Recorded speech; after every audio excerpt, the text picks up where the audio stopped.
They called my name before I finished my first cup of coffee.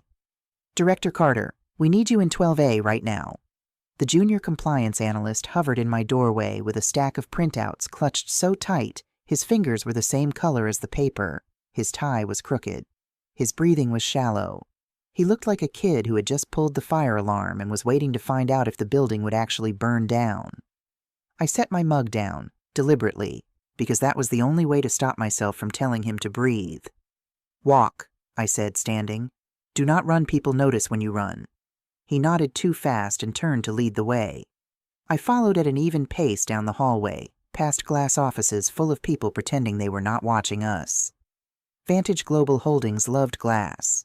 Glass walls, glass conference rooms, glass floors in the lobby that showed off the polished stone below, transparency as a brand, secrecy as a business model.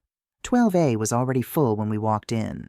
Operations, legal, investor relations, one of the risk officers, and two people who never sat in any room unless something very expensive was in danger.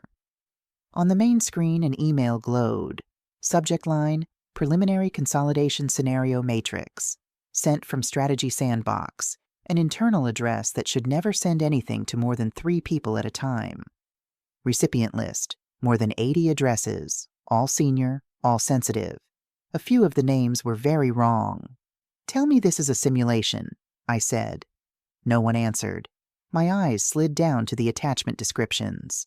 Scenario matrices, personnel impact maps, regional consolidation models, valuation bands, and one file name that made my stomach go still. Executive Redundancy Draft, Wave 1.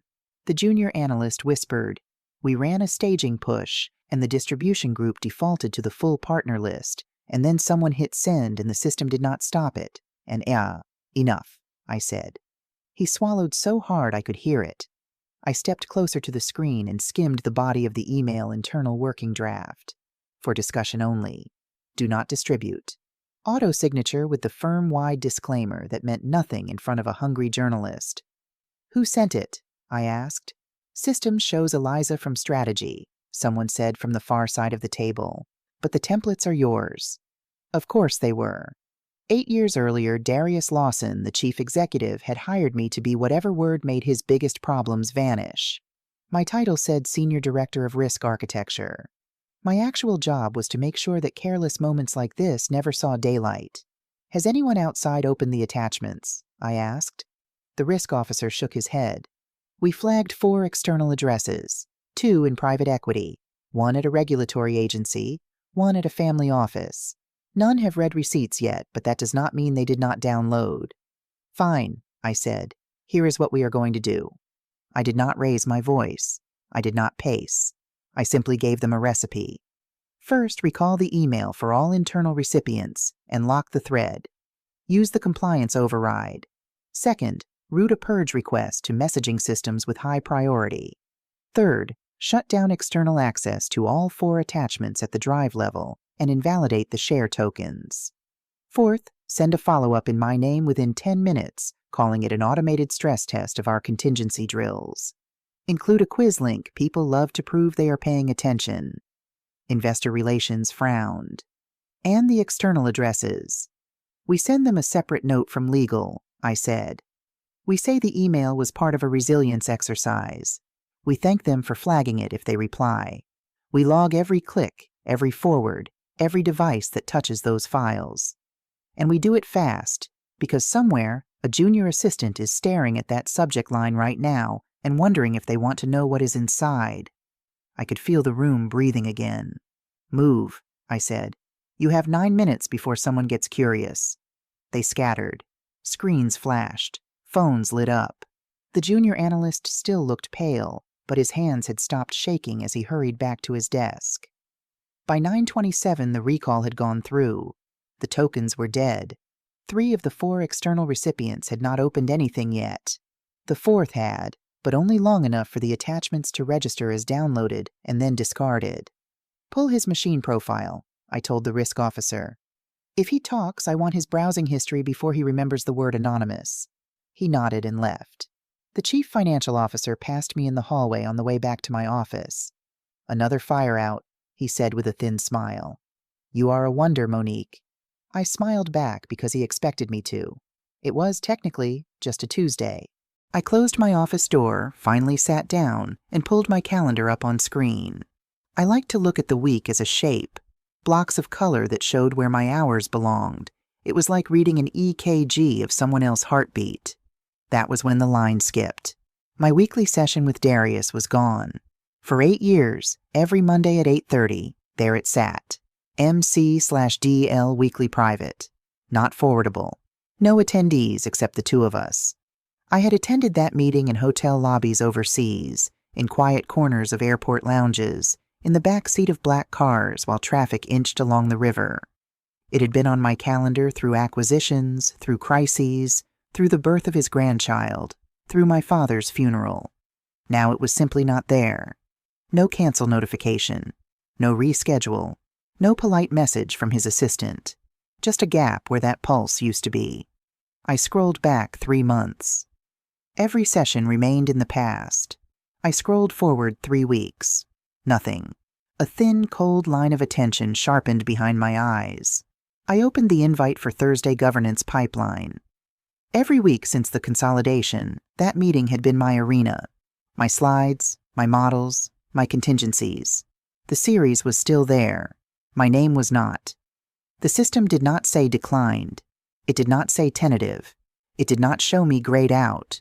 It simply presented an attendee list that began with Darius, slid down through the heads of the major divisions, and then skipped the slot where my name had been as if it had never existed. My fingers hovered a moment above the trackpad. Then I opened the systems console for our risk library's access level. Administrator. That had always been my shield. I had architected most of the compliance scaffolding that sat around our infrastructure. If internal systems were a cathedral, I had laid the foundation stones. The console loaded. Folders, matrices, exception logs. I looked for one of my old sandbox folders, the one with the prototype simulations we never fully rolled out because Darius did not want the board to see how fragile their favorite division really was. I tried to edit the sharing settings. Permission denied.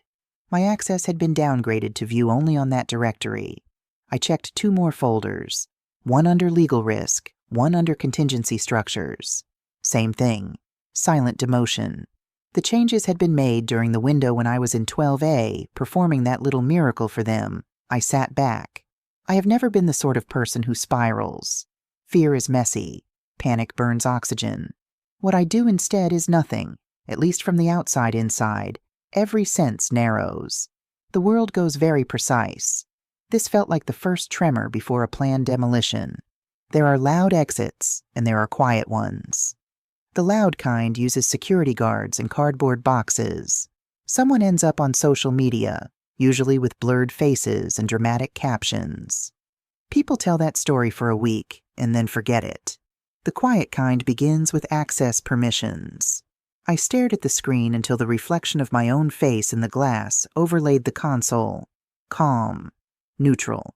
One faint line between my brows. It would have been very easy to ignore it. To tell myself it was a glitch. To assume that the missing meetings meant they were busy or traveling people make that bargain with themselves all the time. The path of least resistance is built out of those little lies. But I had helped plan too many restructurings. I had drafted too many termination scripts. I knew the choreography. I closed the console.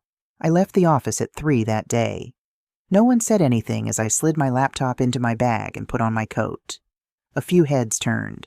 One of the younger analysts in risk looked like she wanted to ask me something. She did not. In the elevator, my phone buzzed. System notice. Monitoring job revoked. Owner, Carter. Source, admin override. I stared at the notification until the doors opened at the parking level. So, they were serious. The highway was a blur of gray and brake lights. I drove on autopilot, turned off 2 exits before my usual, circled once through a side street somewhere between habit and hesitation, then finally headed home. My condominium sat on the 22nd floor of a building that had more glass than sense. I let myself in, dropped my keys on the table, and fed the cat Kilo wrapped herself around my ankles, unconcerned with equity pools and calendar invites. I poured a glass of water and sat at the kitchen counter for a long minute. Then I opened the drawer under the stovetop and reached past the takeout menus to the back corner where the wood was a shade darker from years of careful use. My fingers found the old black USB key. It was thick, ugly, and impossible to mistake for anything else. I had labeled it in red ink years ago with a single word: archive. I took my glass and the key to the small office that overlooked the river. The city was just starting to light up, office towers glowing like stacks of servers against the dusk. I turned on the desk lamp, plugged the key into a port that had not seen it in a long time, and waited. The encryption prompt appeared. Passphrase I typed in a string of words that no longer meant anything to anyone except me and a system that had not spoken to the main network in 6 years. The folder opened. Inside sat a set of subfolders named for dates and phases. Foundation, Merger 1, Merger 2, Trust, Build Emergency. I clicked Emergency inside that, a single document. Trigger Conditions Master. I opened it. Lines and lines of clauses filled the screen. Some crossed out. Some annotated most never activated, because most contingencies never matter. You plan for 100 improbable disasters so that one day, when the improbable becomes inevitable, you are not standing in the ashes saying no one could have seen it coming. My eyes slid down past Clause 8, past Clause 10, to the section that I had written on a night when Darius was 3 glasses into his favorite whiskey, and the board was terrified that the second merger would implode, Clause 13. Protection against hostile board move, Clause 14. Protection against sudden removal of key architect. I had given it a bland label at the time, 14C resource continuity. The language was anything but bland. In the event that the lead architect of the integrated risk and contingency framework is removed from operational authority through any involuntary separation initiated by an executive with a familial relationship to sitting leadership, and such separation occurs in conjunction with an organizational restructuring that impacts strategic advisory roles, full administrative control of the Strategic Equity Trust will transfer to said architect through the mechanism described in trust agreement. 6 execution requires notarized confirmation of original clause and verified timestamp of termination event. Authority to challenge the transfer is pre-waived by all signatories as of filing. I read it twice. The memory surfaced slowly. The cramped conference room during the second merger. The outside counsel from Delaware droning through packet after packet of agreements. The board wanting comfort that I would stay. Darius insisting that I needed to be protected from internal politics. We had built it together, on paper, in that stale air. At the time, it had felt theoretical, like a fire ladder on the 50th floor of a steel tower. Now it was very real. 2 conditions were already true. I was the lead architect. If they removed me the way I suspected they would, it would be by way of someone related to him. His son-in-law Jamal had been circling strategy for a year now. I checked the header. Cross-reference, Trust Agreement 6, codename Northbridge Pool. That pool held most of the equity reserved for executives. I took a breath. With my left hand, I reached for the drawer on the right side of the desk and slid it open. Inside lay a fountain pen in a slim case. I had brought that pen to every signing that mattered for the past decade. It was my one indulgence. Blue ink, fine nib, pressure sensitive. 3 years earlier, I had used it for a different project, one that most of the building had forgotten existed. Signature behavior authentication. We had implemented it to prevent forged sign-offs on high-value transfers. Any agreement above a certain threshold required an original ink signature from specified officers. Those signatures were captured, analyzed, and stored. The pen in my hand had been calibrated for mine. I closed the archive file without changing anything. Old documents are like fossils. You do not edit them. You interpret them. Then I opened a different directory on the key. One labeled Tools inside sat another old piece of work. A trigger script for legal notices. I had built it during a compliance overhaul in the early days, when the board wanted automated alerts for specific risks. Most people had stopped using it when the company adopted a new workflow system. I had not. The script could still route a sealed notice into the board packet feed with a timestamp that matched the system clock and the underlying authorization. All it needed was content. I did not fill it in yet. First, I needed something concrete, something with a stamp. The next morning, I wore a navy suit that still had a tailor tag safety pinned in one cuff from the last time I had gotten it adjusted. Everything about it said bland professionalism. I did not take my laptop. I put the pen in my inside pocket. Then I went to work like nothing had changed. The lobby security guard, a college student with a perfect radio voice, smiled when he saw me. "Morning, Director Carter." "Morning," I said. My badge buzzed me through the turnstile. The system still believed I belonged. At 9 sharp, my phone buzzed again. Calendar change. MC/DL weekly removed. Initiator, executive scheduling. I exhaled through my nose. At 9:30 exactly, my desk phone rang. Human resources, the display read. I let it ring twice before I picked it up. "This is Monique." "Hi, Monique," an overly bright voice said. "This is Keisha from People Operations. Can you come down to B-Level Conference 3 in about 10 minutes? We would love to chat." People Operations. They had renamed Human Resources 2 years ago. It was softer, like putting a plant in a corner of a windowless room. "Of course," I said. I hung up, stood, and took a moment to look at my office. The neat rows of binders, the whiteboards full of diagrams that only I really understood. The plant in the corner that had finally begun to thrive after years of half-hearted care. None of it was coming with me. In the elevator down to B-level, I watched the floor numbers tick past in the reflective chrome. The door to Conference 3 was glass like all the others. Inside, Keisha sat with a folder on the table. Her lipstick was too bright for her anxious expression. Across from her, Jamal Lawson scrolled through his phone. He wore a slate blazer, no tie, just enough casual to signal that he was the future. He did not stand when I stepped in. "Monique," he said, stretching my name into something almost familiar. "Thanks for making the time." As if I had a choice, I said inside my head. Out loud, I replied, "You are welcome." I closed the door behind me. Keisha cleared her throat.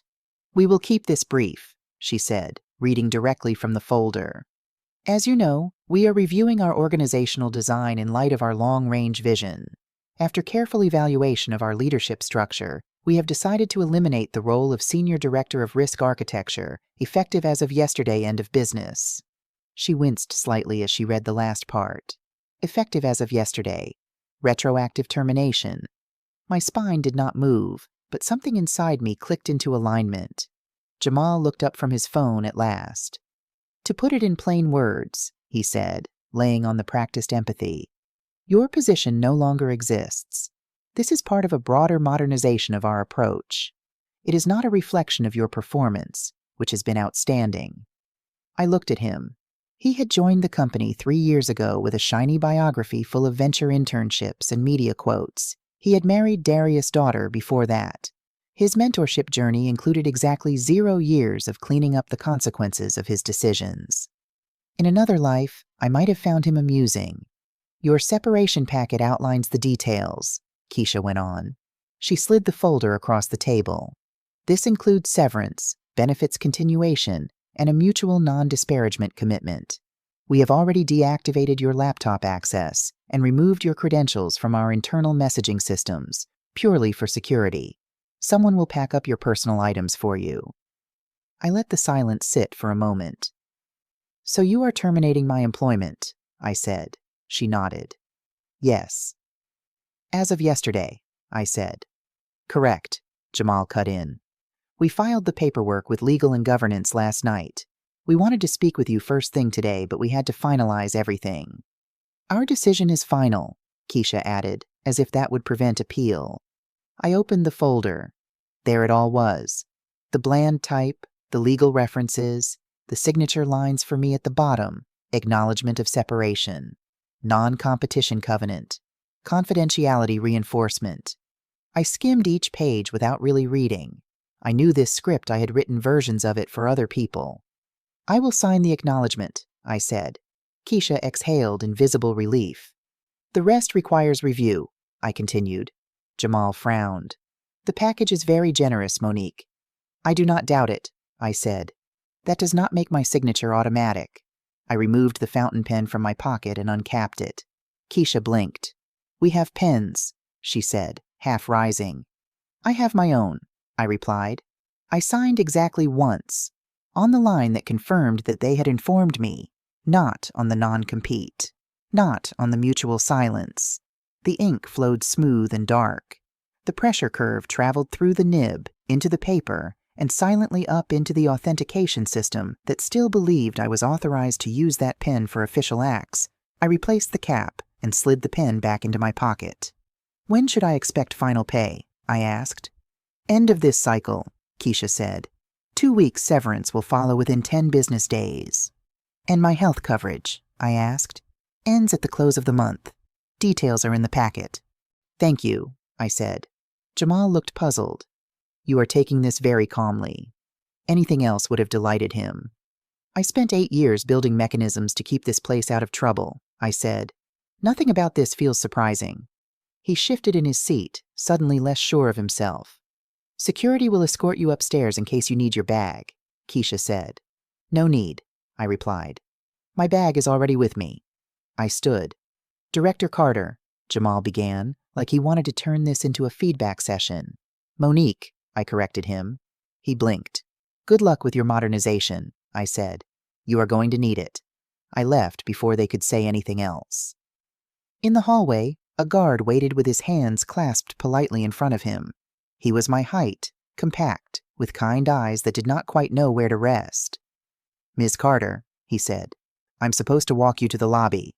Of course you are, I said. Let us go. We rode up in silence. When we passed my floor, I watched my office drift by through the gap in the doors, a blur of glass and whiteboards, and a plant that did not know its caretaker had just been erased. At the lobby turnstiles, he gestured toward the gate. I held up my badge. It still worked. The system beeped, the glass panel slid aside, and I walked through. The guard looked surprised. Looks like no one told access control, I said. He looked like he wanted to apologize. You have done nothing wrong, I added. Have a quiet shift. Outside, the air had a wet chill. The city smelled like car exhaust and river mud. I crossed the plaza without looking back. At home again, I did not turn on any lights. The glow from the river and the building across the way flattened everything into shades of blue. I placed the separation folder on the kitchen table, then walked over to the office. The archive key was still there, still plugged in, still quietly humming in the back of the machine. I opened the trigger conditions file again. Involuntary separation. Check. Initiated by an executive with familial relationship to leadership, check. Jamal had signed the memo. Restructuring that impacted strategic advisory roles. That was the whole premise of their speech. All that remained was verification of the termination event and the original clause. For that, I needed one more thing. A stamp. Not a digital one. A real one. The notary worked out of a narrow storefront between a laundromat and a pawn shop 8 blocks from my building.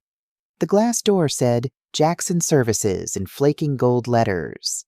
Inside, it smelled like ink, toner, and old carpet. He sat behind a counter piled with forms, thick glasses, neat beard, a tie that had seen better decades. Can I help you? He asked as I entered. Yes, I said. I need a signature verified and an event time-stamped. He looked up over the rim of his glasses. This for a deed, an affidavit, something for the court. It is for a contractual trigger, I said, and it has to be exact. He gestured to the worn chair in front of the counter. Let me see. I slid the folder across. On top, I had placed a printout of Clause 14C from the archive, along with the original signature page I had recovered from a locked cabinet at home. Beneath that, I tucked a copy of the separation acknowledgement I had signed that morning. This signature is yours, he asked. Yes. And this older one. Also mine. He examined both with a small magnifying glass, comparing the strokes. You used the same instrument, he observed. Yes, I said. Good. He pulled a heavy stamp from the shelf behind him and a ledger from the drawer. Sign here, he said, turning the ledger around. Name, date, and time. Write the time by hand and say whether it is morning or afternoon. I signed. The motion felt ceremonial. He checked his wall clock, then his phone, then the digital display on the counter. 11:12, he said. I will round down for you, 11:10. That gives you a clean number. He wrote the time into his own notes, then stamped each page in turn. Clause 14C. The original signature sheet. The new separation acknowledgement. These stamps mean that you appeared in front of me and confirmed that these signatures are yours, he said. The time is recorded both here and in the state database. If anyone challenges it, they have to challenge me. Has anyone done that? I asked. Twice, he said. They lost both times. I nodded. He slid the documents back to me. Good luck, he said. He did not ask what I was planning. The truth is, most people are more professional than curious when you meet their price. Back in my office at home, I scanned the stamped pages into a new file. The machine made soft, repetitive sounds as each sheet slid through. The resulting images appeared on screen with perfect clarity. Those dark round stamps looked strangely elegant. I assembled everything. Clause 14C. Signature verification. Notary record. Copy of the separation acknowledgement confirming that the termination had been executed retroactively and initiated by Jamal cross-reference to Trust Agreement 6. A one-page summary pointing to the sections that mattered. Then I opened the old trigger script. The code looked almost nostalgic. Simple conditionals that read more like instructions than a program. I set the recipient group to Board Packet Legal. I set the subject to Execution Notice Clause. 14C. Trust Agreement. 6 Northbridge. I attached the packet. Then I set the schedule. Friday, 1 in the afternoon. Exactly halfway through the standing board review. Finally, I configured one more detail. I routed the message through the internal legal intake queue first. That queue automatically mirrored anything marked as Priority 1 onto the main board display. Whenever they shared legal updates in the meeting, I sat back. My finger hovered over the final confirmation key. The thing about pulling levers is that it always feels too early or too late. There is no perfect moment. You either act or you accept that you chose not to. I pressed the key. The script confirmed the scheduled send. I closed the window and removed the USB key. The port felt strangely empty once it was gone. In the quiet that followed, I realized that my hands were steady. I slept well that night. Friday was bright and cold. Old habits are strong, especially in bodies that have traced the same roots for years. At 10:45, I found myself halfway to the office before I remembered that I no longer worked there. I did not turn around. I kept going. On the plaza outside Vantage's tower, people smoked near the planters, pretending not to gossip. The revolving doors turned steady, swallowing tailored coats and expensive shoes. I walked through those doors one more time. The guard at the front desk looked startled when he saw me. Miss Carter, he said. I thought you thought correctly, I said. I am no longer on payroll. His mouth opened, then closed. I am here as a guest, I added, for the board session. He turned to his console like a man very grateful for rules. His fingers flew over the keys. After a moment, he nodded. Your name is still on the clearance list for the meeting, he said, labeled external advisor. Of course, it was the system that routed board invites, pulled from a different directory than human resources. Then you may print me a visitor badge, I said. He did. The clip felt cheap compared to the weight of my old one, but the barcode did what it needed to. The elevator accepted me. The doors closed. The numbers climbed.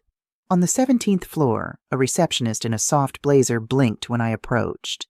Can I help you? She asked. Monique Carter, I said, for the board session. She checked her screen. Yes, she said slowly. They have you listed as a special attendee. Lovely, I said. Meeting room B was at the end of the corridor, the same glass box where I had sat for so many strategy reviews. The door was open a crack. Inside, the board lined both sides of the long table.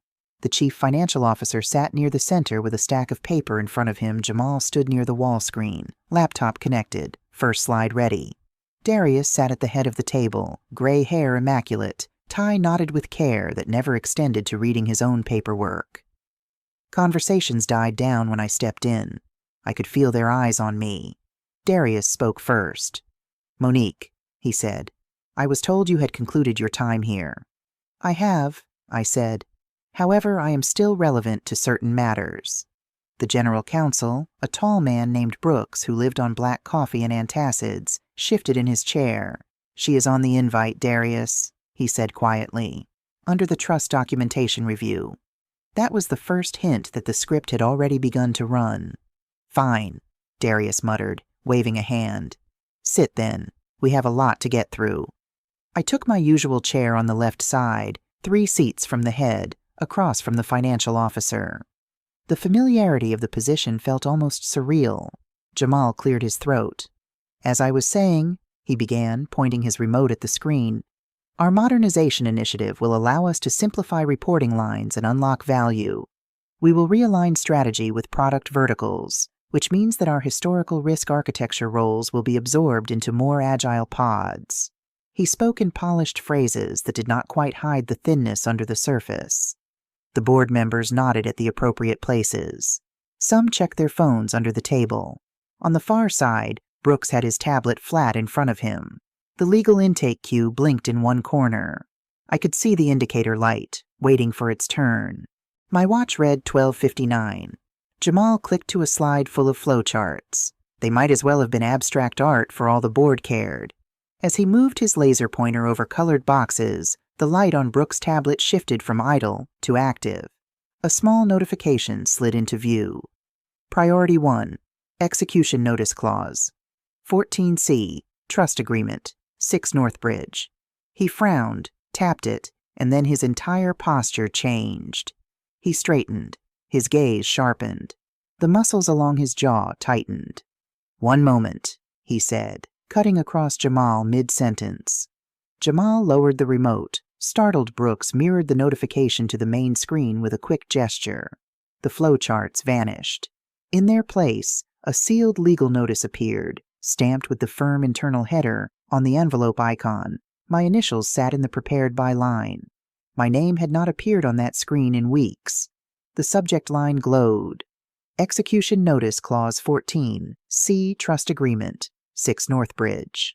My pulse did not change. Darius made a sound somewhere between a scoff and a growl.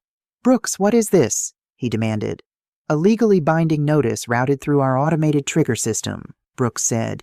"It appears to concern the Northbridge Equity Trust." He opened it. The document expanded to fill the screen. At the top, in bold, Clause 14C Resource Continuity, extracted from Master Agreement VGH-RT 6 below it, the language I had read in my apartment 2 nights earlier. In the event that the lead architect of the Integrated Risk and Contingency Framework is removed from operational authority through any involuntary separation initiated by an executive with a familial relationship to sitting leadership, and such separation occurs in conjunction with an organizational restructuring that impacts strategic advisory roles, full administrative control of the Strategic Equity Trust will transfer to said architect through the mechanism described in Trust Agreement 6. Darius stared. "What is this?" he repeated. Brooks did not answer immediately. He scrolled down. The notarized stamps appeared on the next page, large and dark on the projected surface under them, my original ink signature from 6 years earlier, his own counter-signature, the witness line from the Delaware Council, and then the fresh verification from 2 days ago with the notary ledger reference and the timestamp. Brooks read silently for a moment, lips moving. Then he said, "This is an activation notice." Jamal looked from the screen to Brooks to me. "Activation of what?" he asked. "The Northbridge Trust Mechanism," Brooks said. "The one we filed during the second merger when we created the executive equity pool." He pulled up a cross-reference. Another document appeared, this one with heavy legal formatting and less readable text. "Trust Agreement 6, he said. Section 3. Transfer of administrative control upon activation of protective clause." On the screen, a line of text highlighted itself from the search. "Upon lawful activation of Clause 14C, the named architect shall assume immediate and sole administrative control of the Northbridge Equity Trust and any associated voting rights attached to units held therein." A low murmur rippled around the table. Darius slammed a hand on the table. "No," he said. "That clause was never meant to go live. It was a comfort mechanism, a gesture. We never intended." "It was filed," Brooks said. "It was signed. It was notarized. It was never sunset or superseded. It does not care about intent. He turned back to the activation packet. The conditions are described here. Involuntary separation, initiated by an executive with family ties, in connection with a restructuring of strategic advisory roles. He tapped the third page. And here, he added, is a copy of the separation acknowledgement from 2 days ago, signed by Director Carter and countersigned by People Operations and by Jamal Lawson as sponsoring executive effective date listed as the previous business day. The language used in the internal memo describes the change as part of a restructuring and realignment of strategy functions. The board chair, a woman named Tanisha who had built and sold 3 companies before agreeing to sit in this room, leaned forward. "Jamal," she said slowly, "did you sign off on Monique removal as part of your modernization plan?" He swallowed. "Well," he said, "we discussed that the old risk framework was too slow for our current environment, and since we want to move toward pod-based—" "Yes or no?" Tanisha said. He hesitated. "Yes," he admitted. "Did you sign that memo?" she asked. "I approved the text," he said. "It was a standard." "So you triggered this," she said. Color drained from his face. "This cannot be real," he said, turning to Brooks. "You can block it, freeze it, file an injunction. Something." Brooks was already scrolling down to the final page. "There is a pre-waiver of challenge," he said. "Signed by this board at the time of filing, it states that any attempt to contest an activated 14C transfer will itself confirm the transfer and grant interim control to the architect while the challenge is evaluated. There is also a clause that any challenge must be initiated before the termination event. That window has passed. So we sit here and do nothing," Darius snapped. "It means that as of the timestamp confirmed by the notary on this notice," Brooks said, "administrative control of the Northbridge Trust has transferred to the named architect." He looked across the table at me. His eyes were steady, not hostile, professional. "In other words," he said, "to you." The room went very still. The financial officer picked up a tablet with hands that shook only slightly and tapped through several screens. "Our equity admin system just updated," he said. "Northbridge Trust Administrator has changed from the holding entity we set up to individual administrator Monique Carter. It shows that administrator control includes voting rights on 71.4% of all units allocated to executives under Northbridge. That is the majority of the executive pool." Tanisha exhaled slowly. "So if Northbridge controls most of the equity that management uses for governance alignment," she said, "then whoever administers Northbridge controls those votes." "Yes," the financial officer said. "Including votes on leadership," she added. "Yes." Darius stared at me. "This is absurd," he said. "We can reverse this. We can convene an emergency session. We can revoke the agreement." "You cannot," Brooks said, voice quiet. "The trust is filed with the state. We cannot retroactively alter the mechanism without consent of the administrator. That is now Monique. If we try to move the assets unilaterally, we will trigger regulatory review and likely an injunction from any minority holder who notices. The paper trail is clear." He tapped his tablet again. "Also," he continued, "the activation notice has already been logged with our regulator via the automated governance feed. We have one of the stricter transparency modes selected. They know." Jamal's mouth opened and closed like a fish on the deck of a boat. "This was never supposed to happen," he whispered. "Of course it was not," I thought. "If it had been intended, you would have read it." Out loud, I said nothing. Tanisha turned her head toward me. "Miss Carter," she said, formal now, "did you build this mechanism with this scenario in mind?" "No," I said honestly. "When we drafted it, the fear was that a hostile board move would push out the person holding the risk map at a fragile moment. The concern was that losing that person could destabilize the trust in the incentive structure. The mechanism exists so that the architect has an interest aligned with stability if someone tries to remove them for political reasons." "And is that what you believe happened?" she asked. I looked at the stamped separation page on the screen. The language was as bland as every other termination notice. I thought of the missing calendar invites, the quiet revocation of my access, the way they had done it, not in a room with Darius, but with his son-in-law. I believe that I drew up a plan that protected the system from the sort of short-sighted decision that assumes people who build structures are disposable, I said, and I believe that I was correct to do so. Darius pointed a finger at me. You exploited this, he said. You engineered a trap and waited years to spring it. Anger suits some people on him. It looked like a mask that refused to stay in place. I did my job, I said. I wrote the clauses that you and this board asked for during a merger that could have destroyed a lot of value. You had outside counsel review them. You signed. You filed. Then you forgot. I held his gaze. I did not fire me, I added. You did that. He took a step toward the screen as if proximity could change the ink. This is ridiculous, he muttered.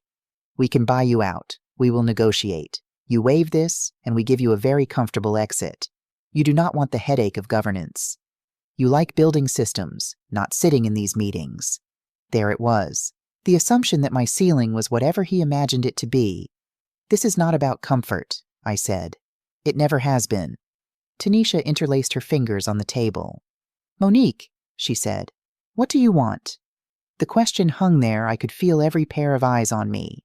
Jamal desperate, Darius furious, the rest of them calculating in real time. What did I want? Revenge is a blunt instrument. It can feel satisfying for a moment, but it rarely builds anything worth owning afterward. Control is different. Control is a set of levers and dials. It is the ability to decide which fires to put out and which ones to let burn for a while. I want the integrity of the structures I built to remain intact, I said. I do not want the trust used as a toy for personal projects. I want the people who depend on this company for their mortgages and their children's school fees and their retirement to know that the guardrails are real. That is a speech, Darius said, not an answer. It is both, I said. I stood. The room seemed to tilt a fraction. Here is the practical version, I added. I do not intend to act rashly. I will review the Northbridge positions and the current governance arrangements with counsel of my choosing. I will decide within 30 days whether I want a formal role in this board or whether I prefer to exercise my rights from outside. Until then, any major move that touches executive equity will require my consent. You cannot do that, the financial officer said. We have grants scheduled for next month. Then you should send me the full schedule and rationale, I said. I am not unreasonable. Darius looked like he wanted to throw something. You are out of line, he said. No, Brooks murmured. She is inside the line. The line just moved. Everyone fell silent again. The board chair glanced at the clock on the wall. We are over time, she said quietly. We will adjourn this session. Brooks, I want a complete briefing on our obligations under Trust Agreement 6 Finance. I want a breakdown of how much of our executive equity is actually housed under Northbridge versus other instruments. Jamal, you will draft a statement for internal stakeholders that reassures them without mentioning any of this until we have a strategy. And me, Darius demanded. She met his gaze. You will think very carefully about how you speak to the person who currently holds the keys to the pool that supports your own package, she said. For the first time since I had met her, I saw genuine irritation in her eyes.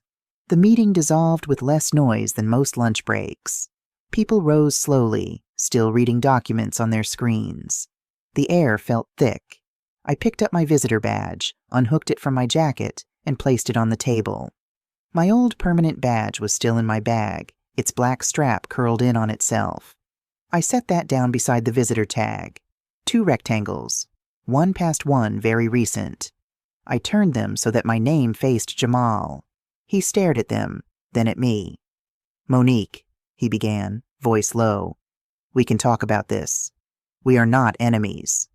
We were never on the same side, I said. We work from different maps. I looked around the room one last time.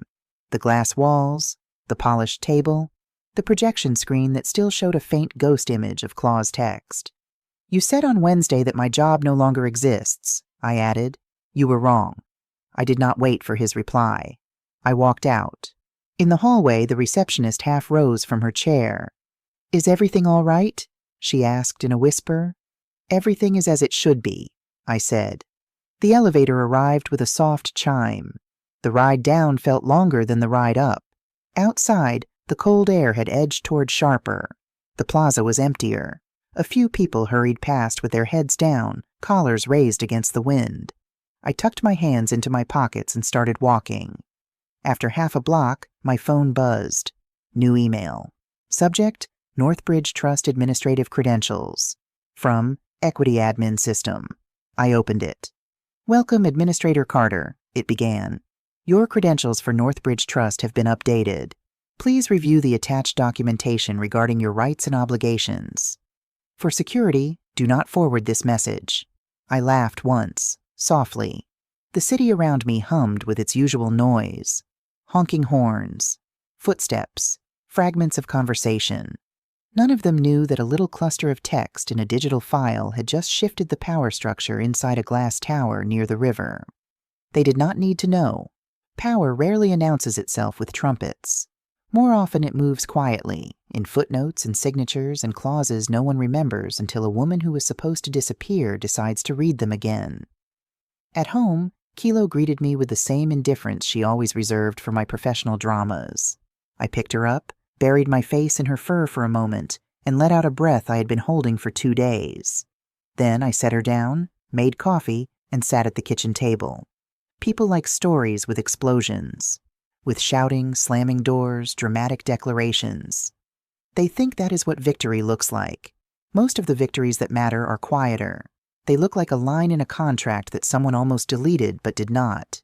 They sound like a stamp hitting paper in a storefront where no one ever films anything. They feel like a pen moving across a signature line in a room where the people on the other side of the table assume that ink is just ink. If you have listened this far, you probably already understand this. If you do not, here is the simple version. Do not assume that the people who clean up your mess will always accept that role. Do not sign things that you do not read. And if you are the one writing the clauses, remember that you are allowed to build doors for yourself as well as for them. The next time someone tells you that you are lucky to have a seat at the table, think about who designed the room. If you want more stories about quiet people who learn how to pull the right lever at the right time, you know what to do. Tap the like. Tap the subscribe. It keeps the coffee hot and the stories coming. And somewhere, in an office full of glass, someone who underestimated you may start to wonder what exactly they signed.